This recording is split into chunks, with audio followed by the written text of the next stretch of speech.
Okay, this is homework 1.9. I'll be going over problems 1, 2, 13, 27, and 29 part B. So for problem number 1, it's just saying that since Mars has a lower atmospheric pressure, is it easier or harder to drink from a straw on Mars than on Earth? So in comparison, I think the atmospheric pressure on Earth is like 1.01 or 1.1. So Mars is much, much less than Earth, their atmospheric pressure. So that's the first thing you should keep in mind. The second thing you keep in mind is that when you're drinking out of a straw, right? Imagine this is a straw. The atmosphere is exerting pressure. Well, first of all, the air inside of your straw is exerting pressure out to get out, and then there's pressure exerting on your straw to get in. It's still kind of an equilibrium type deal, but there's still constant pressure on the straw. So water trying to get up here, or a drink trying to get up here, is going to have more problems. It's going to have more trouble because there's all this random pressure going around. So when we go to Mars, this pressure is kind of gone because there's none of it there. So the water goes up a lot easier. So it's easier to drink from a straw on Mars because there's less pressure exerted on it. All right, number 2. You have a sample of gas in a container with movable piston. And then there's 3 prompts. First one is redraw the container if the temperature increased while the pressure is kept constant. So from our gas laws, and this is A, from our gas laws, we know that if your pressure is if your temperature is increasing and your pressure is the same, that means that you're going to have to increase volume, because if you want to increase temperature, that means that either pressure is going to increase or volume is going to increase, because these molecules, they're going to want to move around more and when the temperature is higher. So that's either going to result in more pressure, more collisions, or that's going to result in them expanding out, getting bigger. And since the pressure is the same, we're going to see that the volume is getting bigger. So that's A. And then for B, redraw what it would look like if the piston increased pressure from 1 to 2, so the pressure doubled. So while the temperature is constant. So this is kind of like an opposite thing. So pressure means that these are all colliding more. They're moving around, not necessarily moving around, but they're hitting each other more. There's more collisions. However, the temperature is kept constant. So how are we going to get these molecules or these atoms to collide more if they're not heating up and moving around a lot more, like they're not moving faster? We're going to have to make the volume at which they live in smaller so that they can collide more, because that makes it that there's less space. That's a gas law. I advise that if you don't really get what I'm talking about, you should read on the textbook, because I think this homework was assigned before she gave a lecture. So yeah.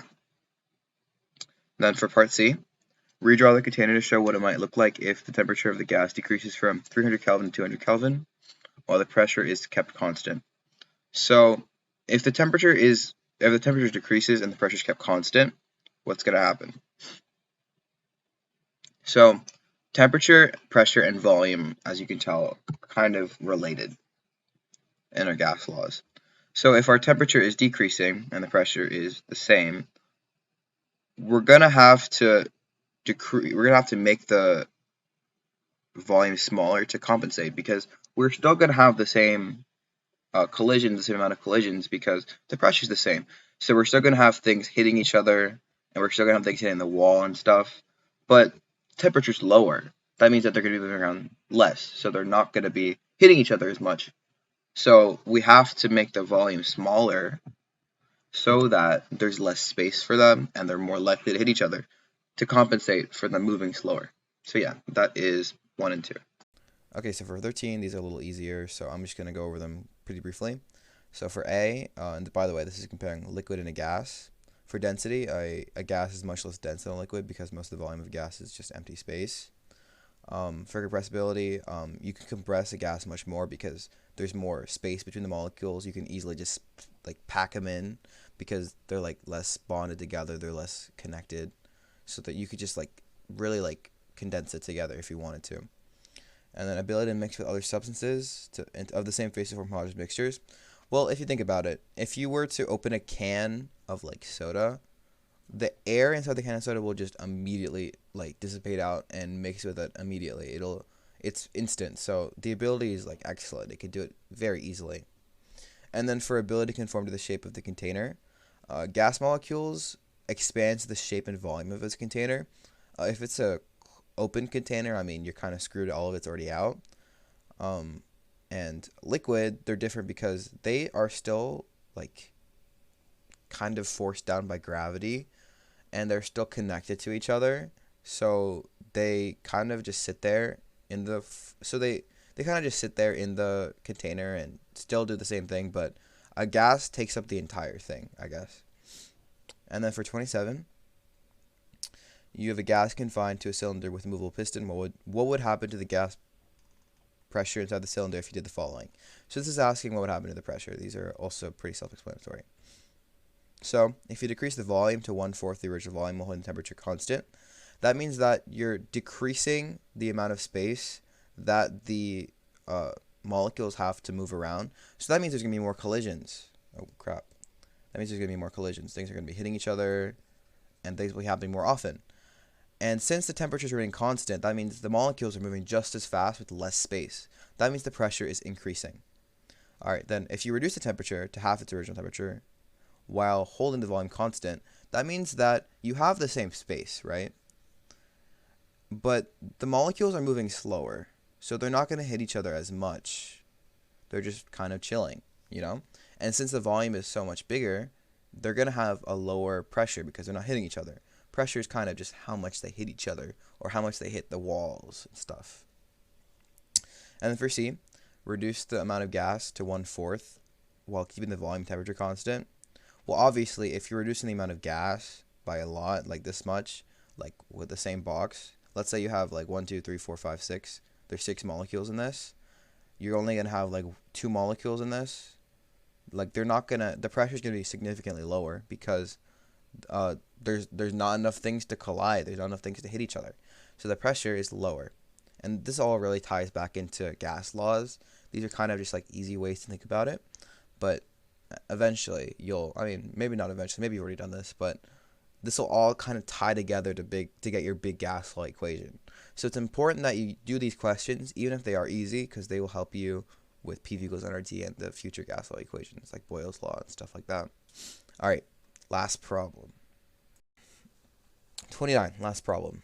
I think it's just B, but if I'm wrong, you can ask me and I can do the other problems. So, B.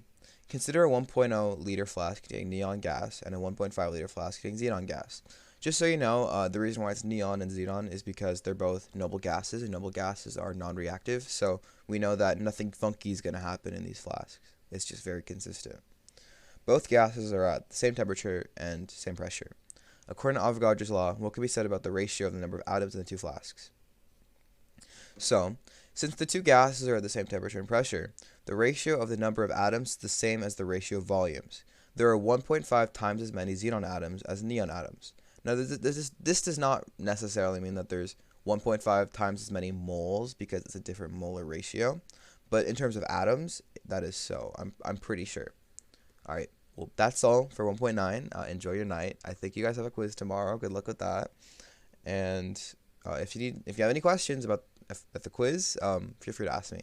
All right. See ya. Good night. Hey guys, this is Yash standing in for the normal editor here. I just wanted to clarify why the video is posted on a different channel this time, for any of you who are wondering.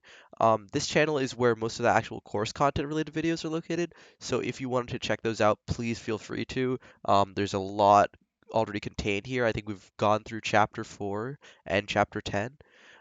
If you need help with chem, reach out to either me, Yash, or Soham for quick questions.